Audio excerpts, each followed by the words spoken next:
aika dia vovonan'ny tanora izay miasa ho an'ny fiarovana ny tontolo iainana ady amin'ny fiovan'ny toetrandro sy ny fitaran'ny haintany. Ny iraky ny aika dia ny ampivondrona ny feon'ny tanora rehetra manerana Madagasikara ary hitondra an'izany eo amin'ny sehatra rehetra na eny fotony na eo amin'ny sehatra iraisam-pirenena ary ao aorianan'izay dia ny hamadika an'ireo everitsika hoe engagement izay raisin'i Madagasikara ho lasa asa any fotony.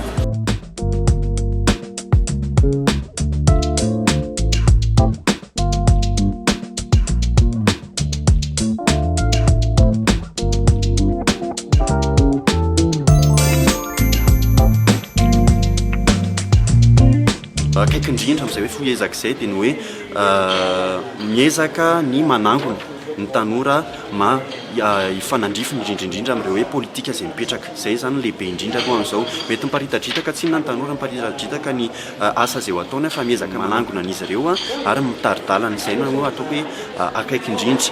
Raha hoe mahakasika ny à moyen terme indray dia ny akaiky indrindra zao dia ny ezaka ny mobiliser ny tanora mandeha makany amin'ireo karazana COP na ny convention internationale, ohatra ny COP 28 sy ho atao any amin'ny ho any Dubai, ny COP biodiversité ary ny COP désertification izay ho avy aoriana eo ihany koa.